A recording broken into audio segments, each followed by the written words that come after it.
get started, I'll do a little introduction. My name is Marika Van Dam. I'm the Executive Director of the Cambridge Historical Society. I am joined on the society side by Beth Folsom, our Program Manager. Beth is going to just give everyone a little tutorial about Zoom. Beth? Okay, thanks so much, Marika. So tonight's event, we're going to be muting all audience members as you come in. However, of course, you are the lifeblood of the event. So please share your thoughts and comments and questions using the chat box, the chat icon at the bottom of your Zoom window. I feel like we've been saying this for so long. Everyone knows now. When we started, they didn't all know how to do it, but now you all know. You're experts on Zoom. We will also be asking show of hand questions. And if your video is on, you can simply raise your hand to answer those, or you can use the reaction button at the bottom of your Zoom window. Just a couple other things. Your video will be on, but of course you have the option to turn it off if you like. This event is being recorded. And please be sure your name is accurate as displayed. And if you want to change it, you can right-click on the name and enter in a new one. Most importantly, this is your evening. Have fun, have something to eat, something to drink, just sit back and relax, and we're so excited to have you here. Thanks, and back to Marika. Thanks, Beth. So now to test out our Zoom skills, I'm inviting everyone to say hello in the chat box. Let us know where you're joining from. And just as a little bit of an icebreaker, I have a question that you can answer. My question today is, tell me a poem that you know by heart, something that you can recite.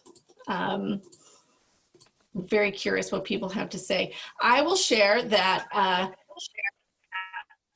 just want to make sure everyone's muted, please. There's a lot of feedback.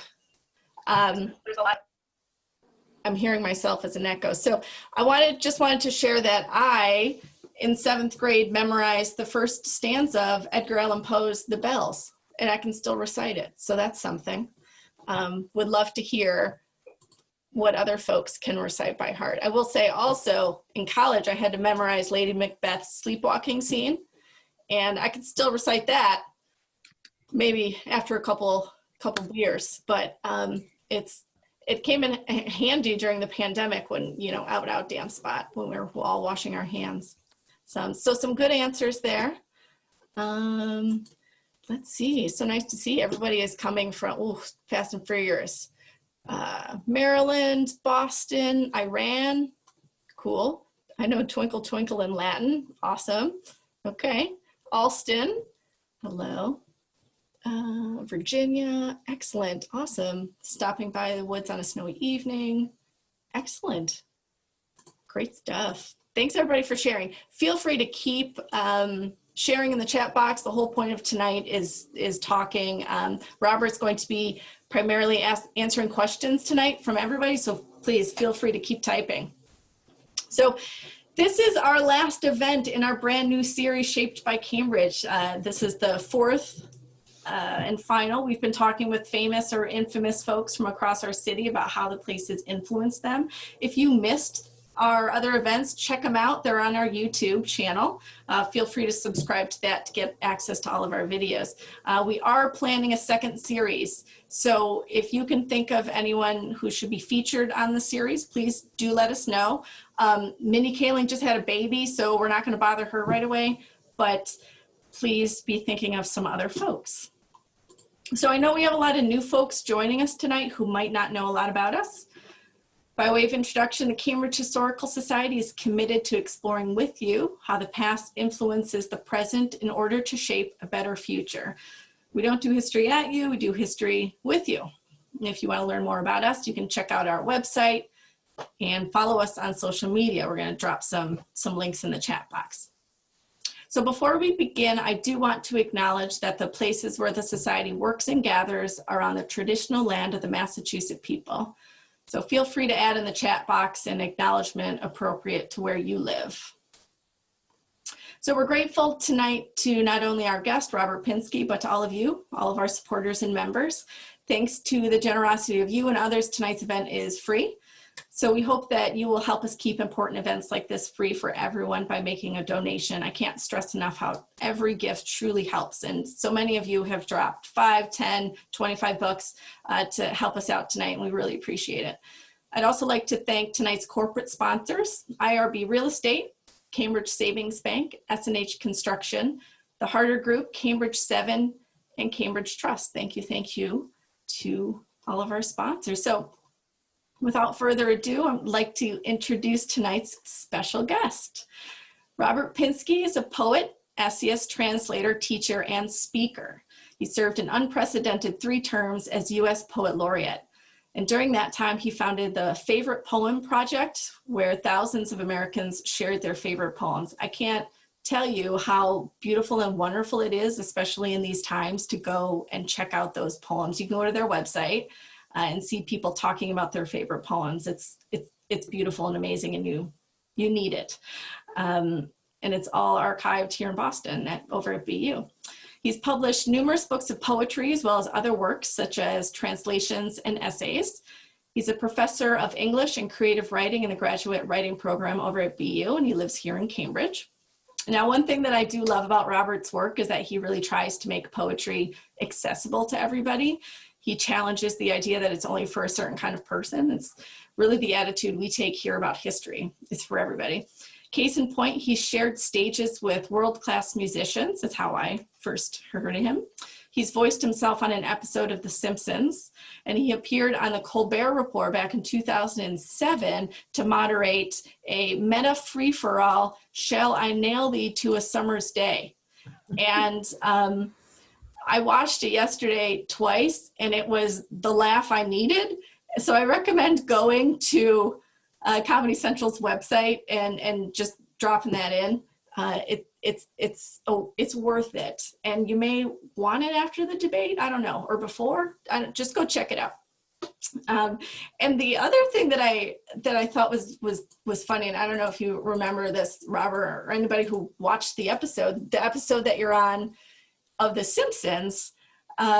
You're involved with the plot line with Lisa, but there's a subplot where Bart gets a package, he gets a toy from China, and he opens it up and a mosquito comes out and it bites him, and he gets sick from this bite, and he has to live in a bubble. And it just feels somehow relevant to what we're going through today. It's very, very bizarre. Sorry for that tangent. Thanks for indulging. I'm labeling Robert a fan of local history because he recently said this, and I quote, "The past and the present are like family. They have the same blood. The past shouldn't be divorced from the present." We couldn't agree more. Please join me in welcoming Robert Pinsky. Yay. Robert, are you there? Thank you, everybody. Thank you, Marique. Glad to be here. Great. So I'm hoping that you can just kick us off with telling us more about your relationship and your history with Cambridge. The quotation, what you said about past being like family makes sense. I grew up in a historic resort town in New Jersey, Long Branch, New Jersey. People old enough to remember the TV cowboy show Gunsmoke, the saloon was called the Long Branch Saloon, not by accident. Long Branch is where President Garfield was trying to get when he was shot. It's where he died. Lincoln went there. Winslow Homer covered Long Branch for Harper's and other magazines. Not long before my parents got married, there was a tremendous Ku Klux Klan parade down Broadway in Long Branch. On Broadway in Long Branch, my grandfather, Dave Pinsky, had a bar. My dad, Milford Pinsky, worked for an optometrist and opened his own shop on Broadway. And my life here in Cambridge, where I live in the Inman Square neighborhood, is part of a lifelong attempt to find again something like that town where my family had been, somewhat unusual in America, for 3 or 4 generations. And I like the ethnic mix of where I grew up and of Cambridge. Cambridge for me is a lower middle class town where people of different races and ethnicities have learned to live with one another. That's a somewhat idealized version of where I grew up in Long Branch, but I did grow up exactly on the border between lower middle class white neighborhood and the black neighborhood. I lived near the corner of Monmouth Avenue and Rockwell Avenue. Monmouth Avenue, when I was a kid, was all black. Rockwell Avenue was almost all white. And my friend Irwin and Monty Fisher, their dad had a junkyard on Monmouth Avenue. And in the way of American social class, on the nice house on the corner of Monmouth and Rockwell was Dr. Julius McKelvey, who was the African-American doctor on the corner, also on the border, basically across the street from us. And if I went downtown near my dad's office, there were these stores, Sam Sergi's Barbershop, Freddy's Pizzeria, and a lot of Jewish merchants. And some of the literary people here know the great literary critic and scholar Meyer Abrams. His mom and dad had a hardware store next door to a dress store owned by Norman Mailer's aunt. Amongst the boasts of Long Branch are that Norman Mailer and Dorothy Parker were born there, as was I. People who remember the movie actor Jeff Chandler played Cochise, big, tall, good-looking Jewish guy whose parent, he was born Ira Grossel. They had a grocery store. I've just then shown you what the Italians call being a campanilista. A campanilista is the bell tower expert who in any town can tell you, yes, and they go into the whole history of the place. I came to Cambridge having yearned for Cambridge all the time. I used to teach in the 70s. I taught in the women's college in the western suburbs. Then I went to Berkeley, California, and I used to joke Berkeley and Cambridge were basically the same place. It's the same people. They talk about the same things, but in Berkeley, everybody asks you about ice on your windshield. And in Cambridge, everybody asks you about earthquakes.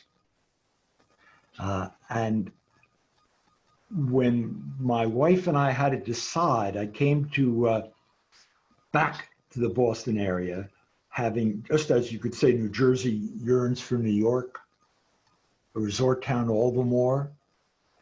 Cambridge, you could say, yearns for what is sometimes called the second city of the United States, Boston.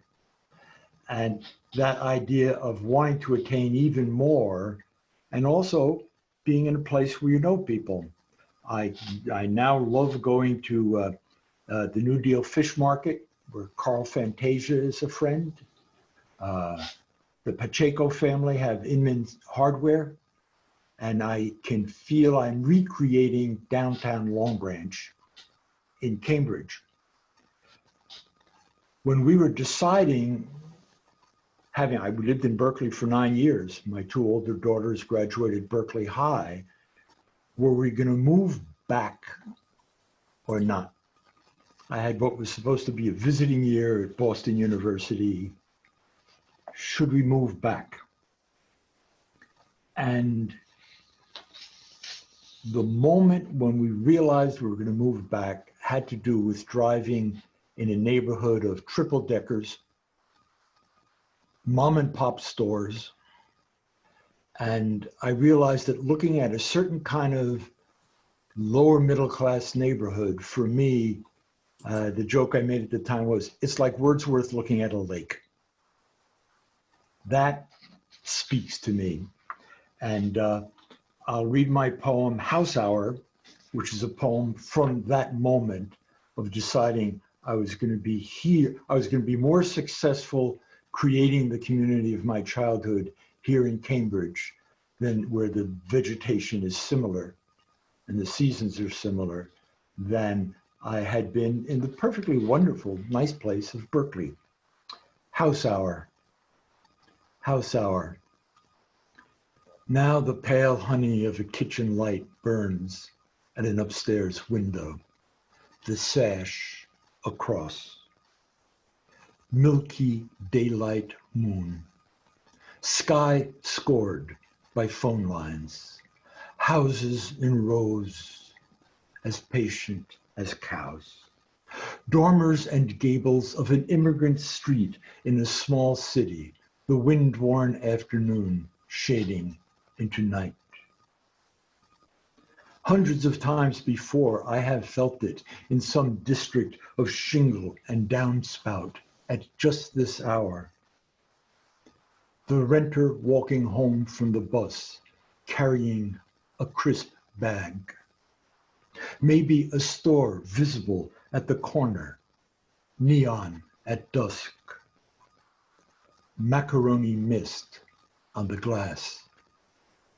Unwilled, seductive as music, brief as dusk itself, the forgotten mirror brushed for dozens of years by the same gray light, the same shadows of soffit and beam end.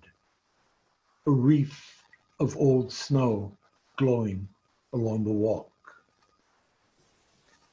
If I am hollow, or if I am heavy with longing, the same ponderous houses of siding, fur framing, horsehair plaster, fired bricks in a certain light changing nothing, but touching those separate hours of the past, and now at this one time of day, touching this one.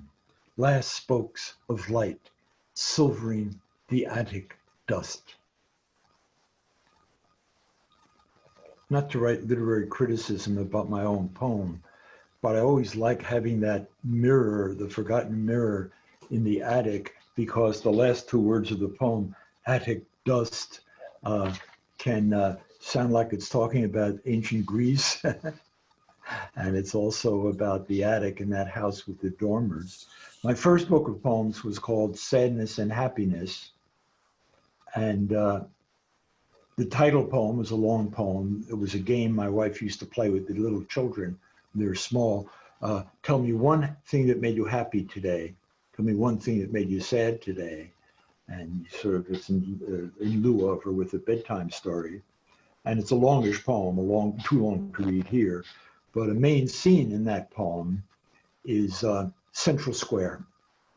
And it's a Salvation Army band marching down Mass Avenue in Central Square, stopping the traffic. Everything is sort of farting and there's garbage, and it's a ridiculous, not particularly great brass band playing.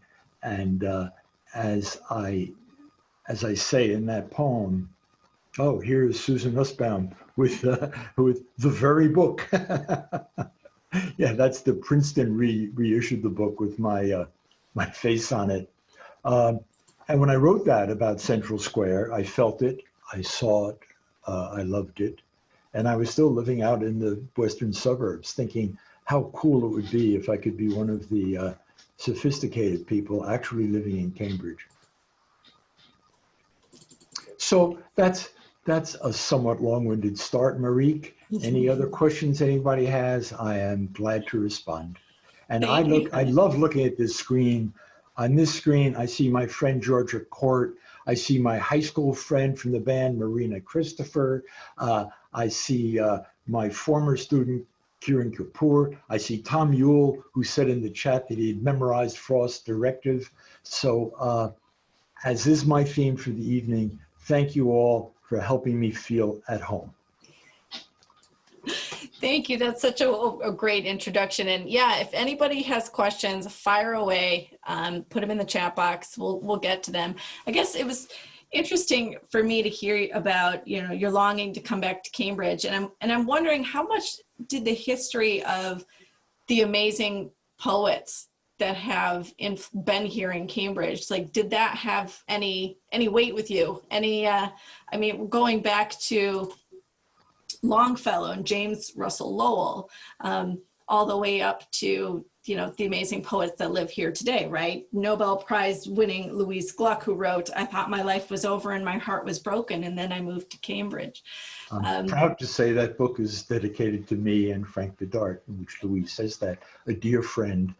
I hope I won't seem too cussed if I say, no, the history of poetry in Cambridge was not that big a deal to me. I was befriended by Elizabeth Bishop.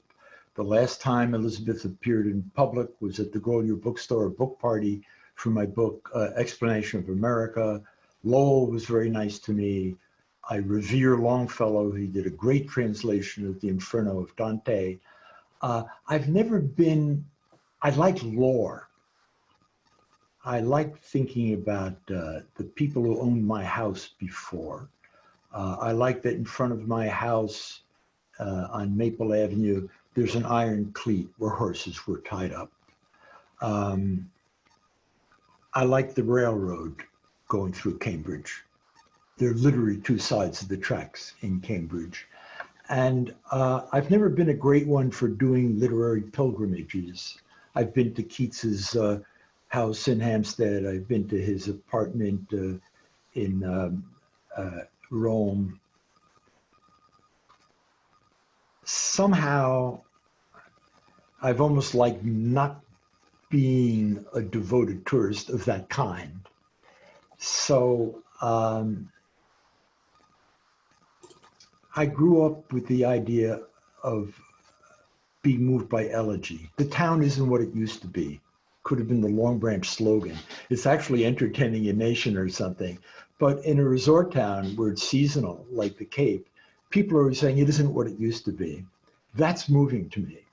So if people say, oh, when Elizabeth Bishop lived at the Brattle Arms, you would see her at Cardullo's buying a cheese, that is moving to me because it has local texture. But I love giving readings at Longfellow's house. I don't want to seem irreverent, but literary pilgrimage means less to me than, I have to boast. If you go to Inman Hardware, you'll see my picture from the Boston Globe did a piece on neighborhoods, and the reporter had to go with me to buy stuff at Inman Hardware. And they have that up there in the wall. And they know my name at the New Deal Fish Market. That's the kind of, that's the way I am related to a town. And the Long Branch people who are here, Marina Christopher, not only were the Christophers the plumber for my beloved Aunt Dot, they took care of her. You know, people, families know one another for generations in a certain kind of place. And that's what I like. So I got a question coming from the chat box. Where do you go, Rainey asks, where do you go in Cambridge for inspiration? It's just over the line into Watertown, but the Mount Auburn Cemetery is one of the most beautiful places in the world. If you've been affected by nature poetry and pictorial art of nature, Olmsted knew what he was doing, and it's very various. The cemetery is, there are hills, there are low places. People who love trees and plants, you'll see beautiful American elm there. Big spreading American elm. It's a mecca for birders from all over the world. It's also nice just to go over the bridge and walk along the Charles River on the other side and then come back. Is a walk I like. I am inspired by shopping streets. You know, I talked about Broadway. I like walking around Cambridge Street. I like being an old timer. I like remembering Barsamian's is closed, it was across the street. I like that I'm one of the people who remembers the Orson Welles Theater. When the Orson Welles Theater was there, just a few blocks out of Harvard Square, and Bowl and Board around the corner near it. I like that kind of history. And I remember there was a terrible sentimental movie that kids loved to smoke dope and watch. It played at the Orson Welles for like 2 or 3 years. King of Hearts. It involved people being very happy when an insane asylum empties out, and there's also a circus, and resisted it for years. The one day I went with Ellen and I went with Barry and Pat Spax. Barry was teaching the poet teaching at MIT, and I still remember all of us thinking how deplorable that movie was. And as we were driving out of the square, there were sort of stoner kids hitchhiking, and I still love Barry saying, quoting one of, they dye the animals different colors in the movie.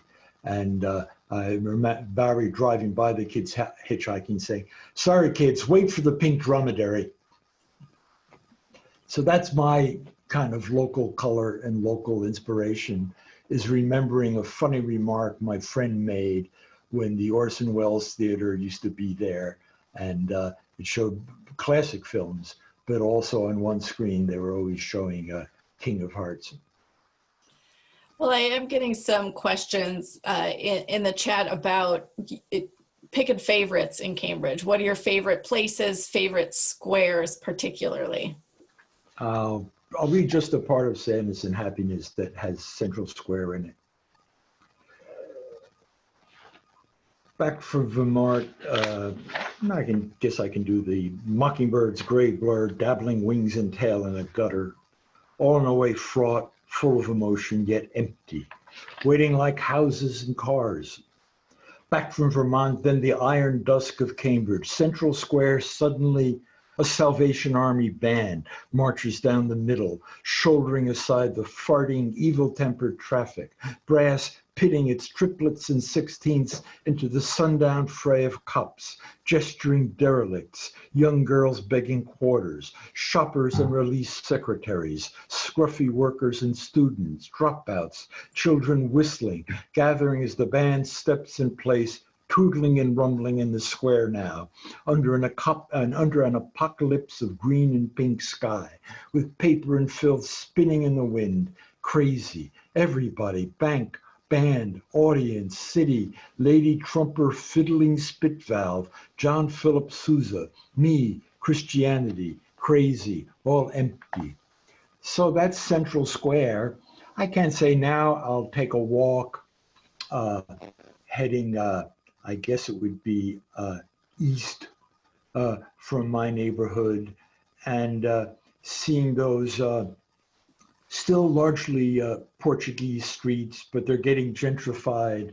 And there's one I love where there's a rather beautiful Romanesque former synagogue. It's a little bit past the Squirrel Nut Zippers Park and that building. And you see this condo where they preserve the facade and the windows of the synagogue, and wonderful inscriptions on the synagogue. So it's inspiring history of the United States. And I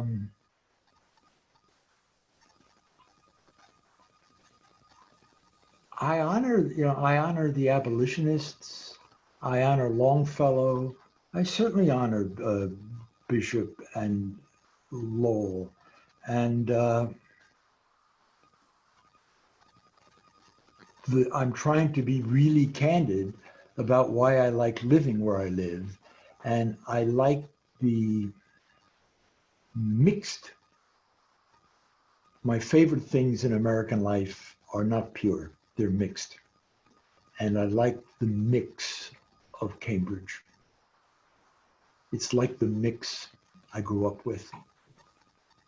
I had the unusual American gift of living on that border of a Black neighborhood. And in my neighborhood, it's mostly Italians and Jews. And white privilege was not a phrase for me. It was an obvious fact, of bewildering fact of life that I knew from really early on. When I was very small, I was in Black people's houses, which is not true of most of our life. And I'm an ardent integrationist culturally. In every way, I like things that are mixed, that are not pure. And I found some of that in a decaying lower middle class resort town. And I find some of that now in Inman Square. We've heard from people that live in Cambridge, grew up here, that what they truly do value is the mixing of people, right? And how all kinds of people live here and what that does, and how, one of our past participants, Olin Cano Youngs, talked about how he's a better journalist because he understands empathy, which he got from Cambridge Fringe and Latin. And all the neighborhood life. It's neighborhood life. But Cambridge, I think we can. Bless Cambridge for having one high school, so that it has to be mixed. Right, but we see that changing, the composition and the trend of Cambridge gentrifying and homes being more expensive, people not being able to stay, and it's a serious problem. Housing is more expensive, food is more expensive, medical care is more expensive than it once was, and it never was great or perfect, but we can save that for 9 o'clock. That's fair. So I have not. I mean, I don't want to. Anyway, go on, please. We don't have a lot of time. We've got a lot of questions. Heather is asking if the feeling of community in Cambridge for you has changed during quarantine, during the pandemic. And I have a follow-up question to that, which is, does poetry work over Zoom? Thank God poetry does work on the web. I'm grateful to you, Marie, for mentioning favoritepoem.org, where you can see, for example,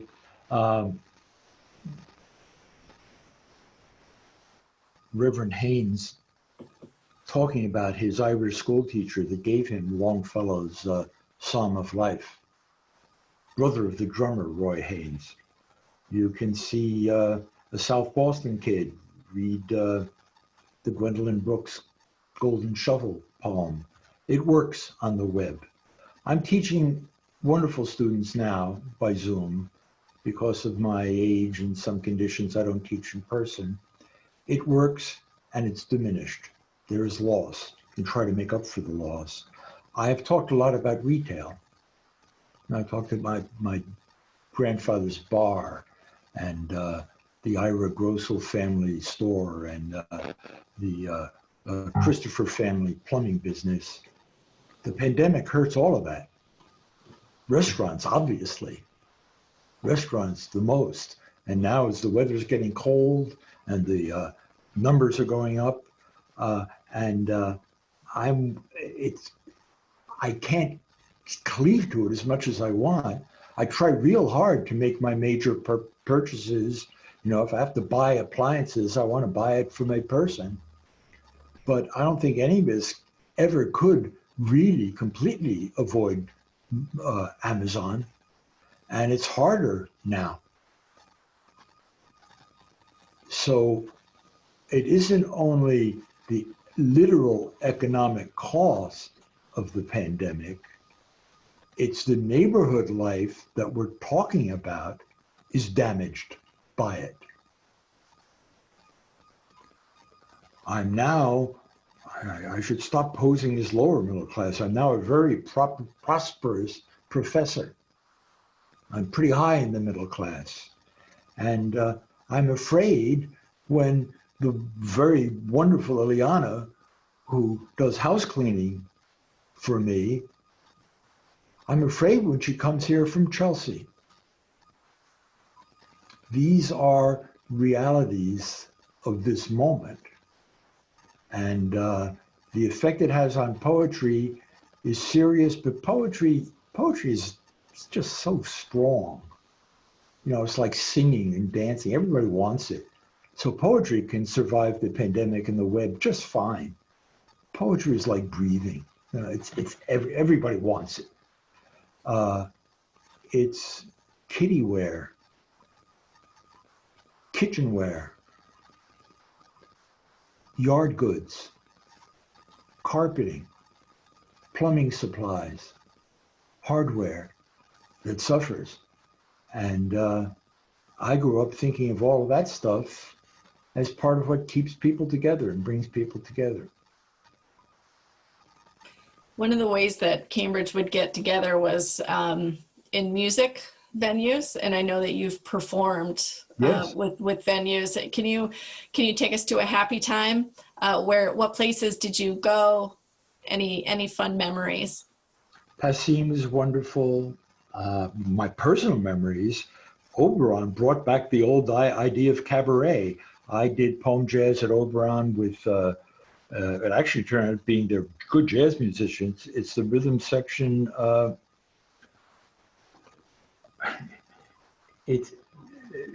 I've played with very good musicians. I mean, Vijay Iyer have done that. I've done it with Lawrence many times at Oberon, and Josh Ritter's band was great to work with there.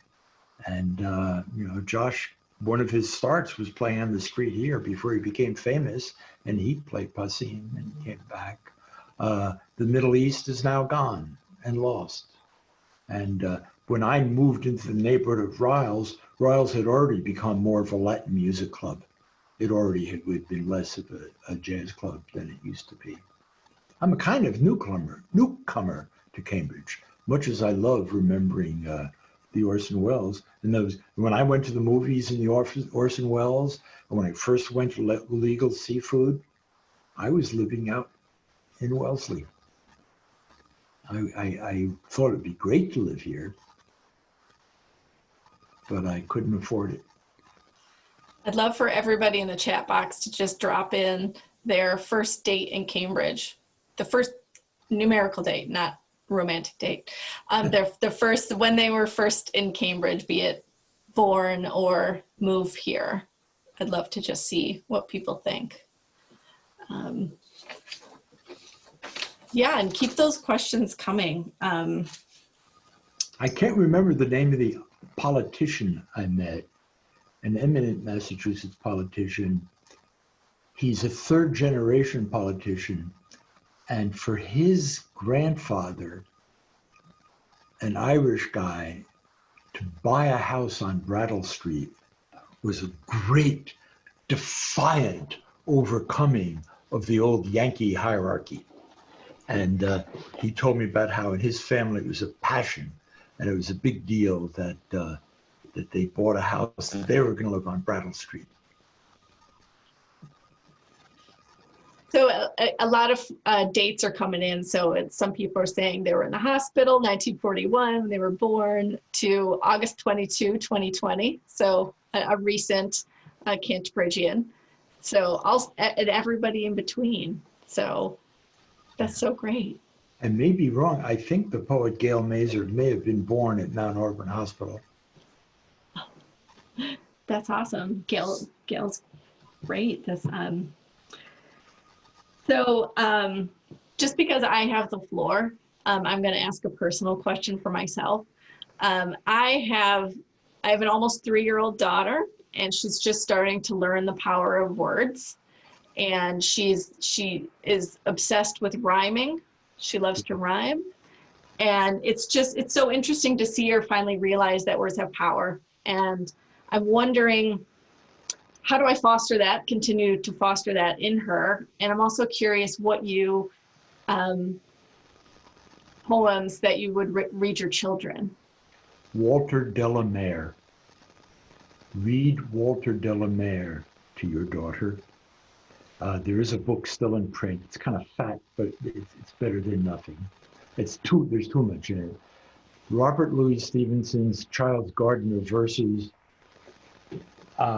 I saw a piece today by a psychoanalyst I know quoting the wonderful Land of Counterpane. when I was sick and lay in bed and had two pillows at my head.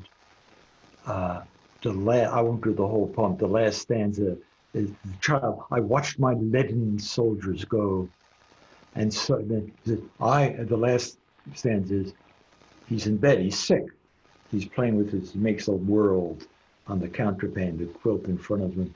I was the giant, great and still, that sits upon the pillow hill and sees below him dale and plain, the pleasant land of counterpane.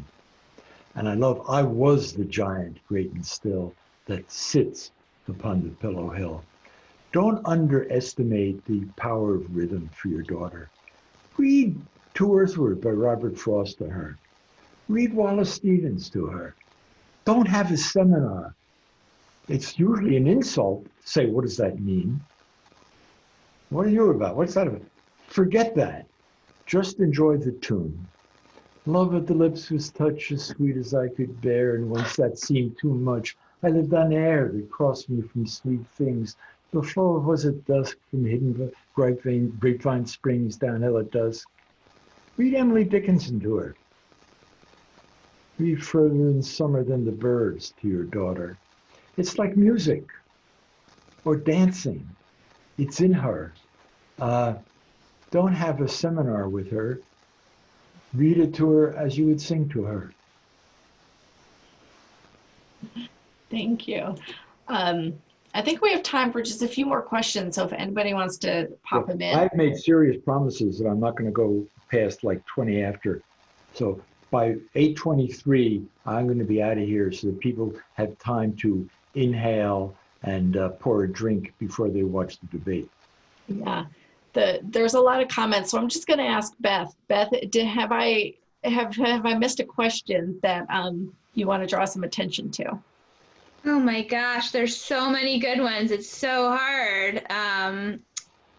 Let's see. Ask me a weird one. A weird one. Okay. Challenge. Okay. So, in what ways does Cambridge rhyme? I love that question. I don't understand it, but I love it. With what does Cambridge rhyme? In what ways does Cambridge rhyme? In what ways does Cambridge rhyme? Tell me,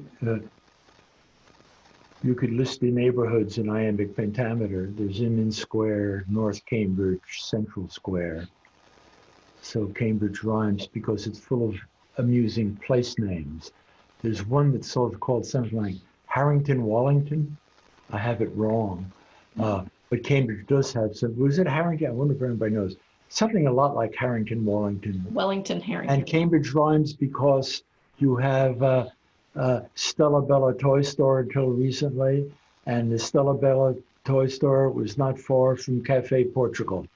So you have all these European languages coming up and sounding like they're the cousins that they are.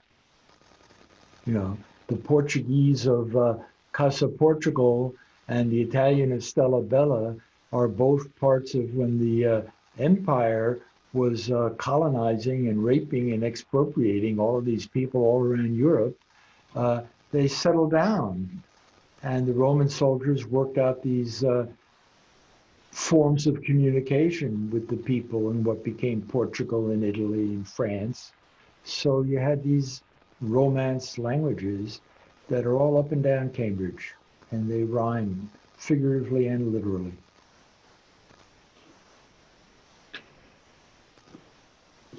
I am very mindful of the time, so I do maybe just want to ask a closing question. What do you think?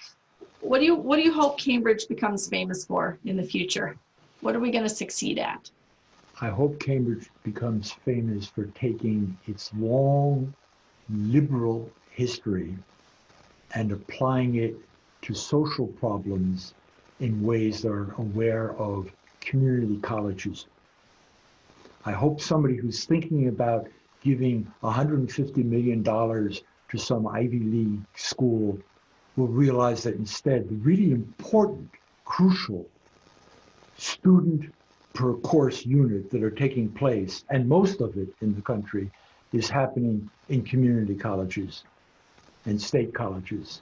And I hope Cambridge winds up taking the lead in that. Thank you. I love that very specific answer. And if anybody else wants to share theirs in the chat, would be most Specific welcome. is my middle name, Marika. This has been such a wonderful discussion, and again, a bit of a balm in these times. So I do want to say a big thank you to Robert Pinsky for joining us tonight. Thanks, everybody. It's been such a pleasure. I hope that if you enjoyed this evening and you enjoyed hearing these stories and feeling connected to Cambridge and the people here, this is what local history is. This is what the Cambridge Historical Society does. We bring each other's history to each other. I hope you'll, thank you to those who've made a donation. I hope the others will consider making a gift. And thank you. Thanks for being a mix. Thank you. I am permitted to leave now? We're all permitted to leave. Let's all go take a deep breath.